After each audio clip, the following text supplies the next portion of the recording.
J'espère que vous allez bien, que vous passez une très belle journée, nuit, soirée, quel que soit le moment auquel vous regardez cette vidéo. On est mardi 1er décembre et il doit être 9h30, quelque chose comme ça. Et ça y est, j'ouvre enfin le premier Bookmas de l'année 2020 et je suis juste super contente, d'autant plus que l'année dernière, j'ai pas pu vous faire de Bookmas avec le travail, c'était compliqué, j'avais pas du tout le temps de faire des daily vlogs, de vous parler et encore moins de monter les vidéos. En plus de ça, j'avais pas de connexion internet chez moi, c'était compliqué, galère. Donc l'année dernière, il n'y a pas eu de Bookmas, mais cette année, c'est bon, je vais pouvoir reprendre les Bookmas. Donc vous proposer un vlog par jour, un petit peu comme ce que je vous ai fait en octobre. Donc on va parler lecture, littérature bien évidemment, mais pas que. Au niveau des dates, donc là je commence à filmer, on est le 1er, vous aurez la première vidéo donc le 2 décembre.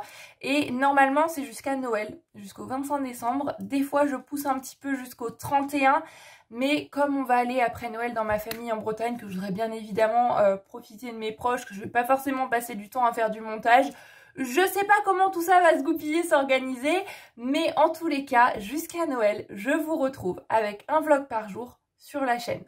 Si tout va bien. Il y aura peut-être des jours où ce sera décalé, ça va dépendre du temps que j'ai pour faire le montage, de ma fatigue aussi, mais je vais faire mon maximum pour vous proposer un vlog par jour et je suis super contente parce que j'aime bien comme ça papoter avec vous dans la journée, prendre le téléphone et puis discuter bouquins comme ça. Je trouve que ça a quelque chose bien de très spontané, de très sur le vif en fait et j'aime beaucoup ça. En plus de ça, ça m'évite de préparer, cadrer les vidéos, etc. de trouver un moment pour filmer.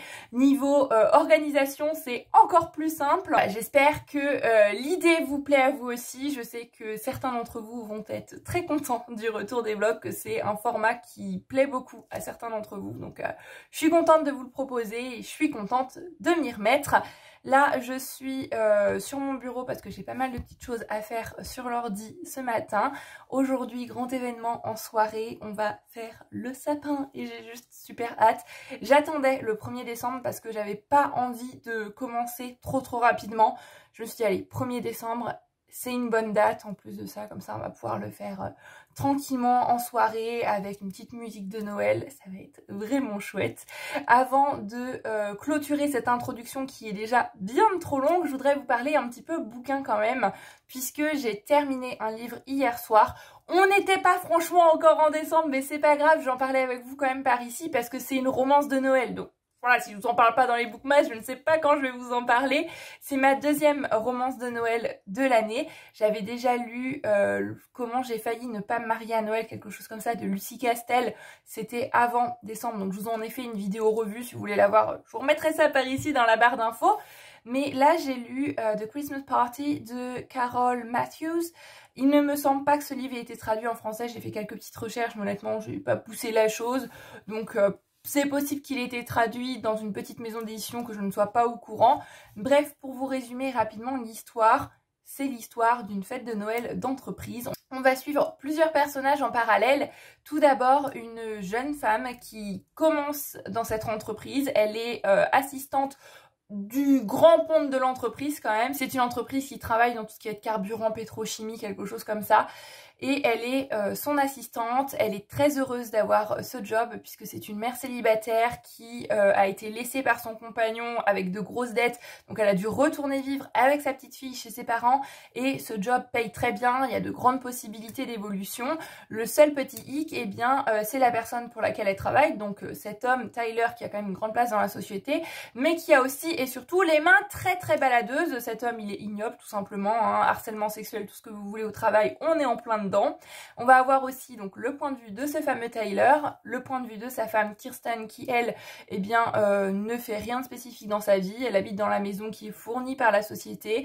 Elle va à différents galas de charité, etc. que la société organise. Elle est la femme de... Voilà. Et on a aussi le point de vue de Melissa qui est la femme de Lance qui lui est un cran au-dessus de Tyler. Voilà, je ne sais pas si tout ça est très clair. Bref, quoi qu'il en soit, ça va être le premier Noël organisé par Fossil Oil auquel va assister la jeune femme dont je vous ai parlé au début qui est mère célibataire, dont j'ai oublié le nom, il me semble que c'est Louise. Vous voyez, j'ai terminé le livre hier soir, j'ai déjà oublié son nom, c'est que ça n'a pas franchement été une lecture très très marquante. Et pour cette occasion, cette année-là, les chiffres ont été bons et Fossil Oil, qui est donc le nom de cette fameuse compagnie, va organiser la fête de Noël dans un espèce d'immense manoir. Voilà, quelque chose de très luxueux, le budget là il va y aller, hein. Voilà, c'est vraiment quelque chose d'incroyable, mais la fête va assez rapidement déraper. Je vous en dis pas plus pour le résumé, c'est un livre qui fait quand même 400 pages, quelque chose comme ça. Bon, l'anglais est assez fluide, assez simple, hein. Ça se lit facilement au niveau de la langue, au niveau des dialogues aussi, mais honnêtement, les personnages m'ont tous irrité. On va parler d'un homme qui pratique le harcèlement sexuel et qui, très honnêtement, ça ne gêne personne, on dirait, hein. On préfère même renvoyer celle qui s'en plaint puisqu'elle va faire mauvaise image pour l'entreprise et lui de toute façon il est indispensable, il ramène les chiffres, donc voilà, on s'en fiche un petit peu. Bon, j'ai trouvé ça très très moyen. Voilà, tous les personnages m'ont tapé sur le système et honnêtement j'ai pas retrouvé l'ambiance de Noël, j'ai pas retrouvé la magie de Noël. Je m'attends, même si on avait de très belles descriptions du manoir avec les sapins de Noël, la neige, etc., j'étais pas dedans. Ce livre pour moi c'était juste des personnages qui se lamentent, qui se plaignent à longueur de temps, certains avec raison et ils sont pas du tout entendus, personne ne vient à leur secours, presque personne ne les aide si ce n'est à la fin du roman et encore, ouais, je trouve que ça amène une romance qui est amenée de manière assez maladroite, trop rapide pour que ce soit crédible, vraiment ça j'ai pas du tout accroché et non seulement ils se plaignent et en plus ce livre pour moi c'est vraiment l'histoire de qui couche avec qui, tout le monde couche un petit peu avec tout le monde et voilà, c'est juste des histoires de coucher ensemble et des histoires de romances qui s'en mêlent les unes dans les autres. Voilà, pour moi, il n'y avait pas grand intérêt. J'ai pas été franchement prise dans ma lecture. Je l'ai terminé. Il y a des moments qui étaient divertissants, mais je sentais qu'il y avait des moments qui se voulaient comiques, mais ça ne m'a fait rire, même sourire à aucun moment. Voilà, pour moi, ça a été un flop complet. C'est dommage parce que l'idée de base était assez sympa, mais c'était lourd. Voilà, l'humour était lourd, les personnages étaient lourds, l'ambiance, j'ai pas adhéré plus que ça. Bref, je vous en parle pas plus. The Christmas Party de Carol Matthews, gros bide, gros flop pour moi, c'est comme ça arrive, on peut pas avoir des coups de cœur à chaque fois. Donc voilà, je passerai ensuite à une autre lecture de Noël qui, je l'espère, sera plus prometteuse, mais bon, pour celle-ci, ça l'a pas fait, c'est comme ça. Je sais pas encore combien je vais lui mettre sur le livre addict, mais en dessous de 10, ça c'est presque sûr. Je sais ce que je vais lire ensuite, mais je garde un petit peu de mystère. C'est un tout petit livre, un conte très très connu. Je vous en parlerai le moment venu, j'ai plein de livres de Noël à lire, j'ai plein de livres qui traitent plus largement aussi de l'hiver et j'ai hâte de les lire. J'ai hâte de partager ça aussi avec vous en vlog chaque jour. Je suis contente, voilà, de reprendre les vlogs. Bref, j'arrête là pour cette introduction qui est déjà bien trop longue. Je vais faire toutes les choses que j'ai à faire sur le PC et moi, eh bien, je vous dis à plus tard.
copain ne va pas tarder à rentrer, on va se poser, on va manger, j'ai super faim.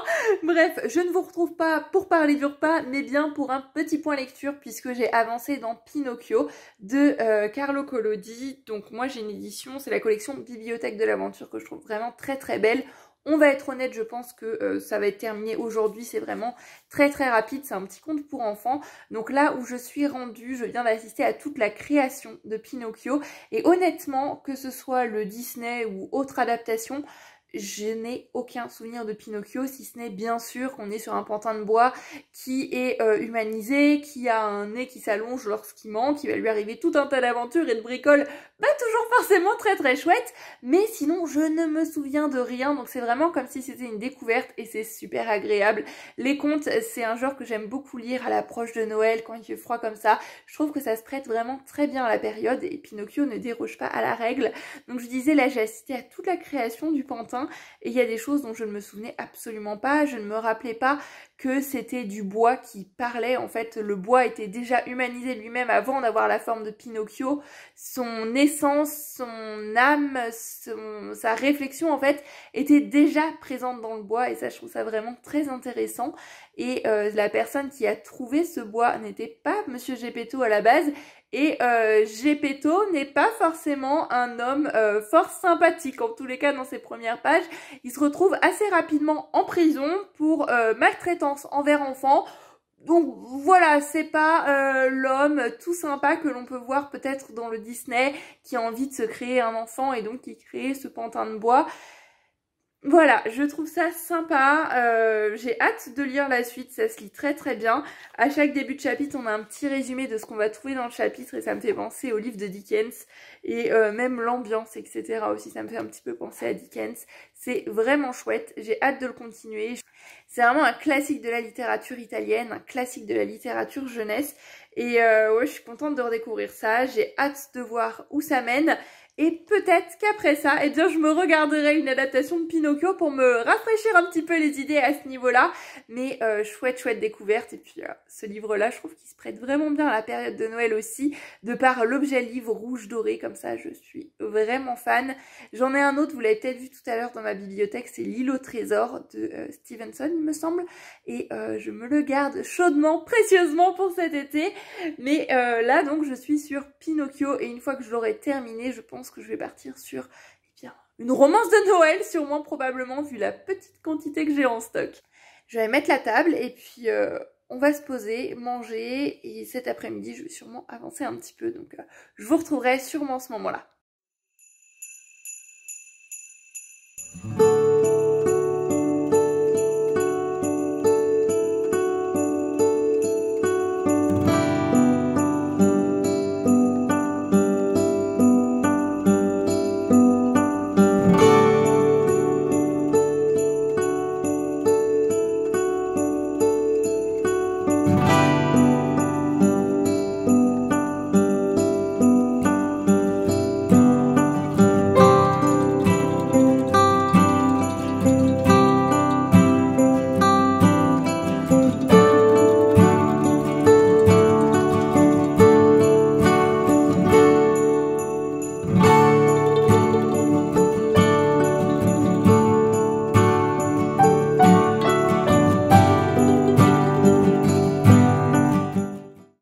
Il est 19h42, je vais aller me préparer, me mettre en pyjama et puis me coucher. Là vous vous demandez peut-être pourquoi est-ce que je me couche avec les poules comme ça. C'est tout simplement parce que mon copain commence le travail très très tôt cette semaine, donc on se couche tôt.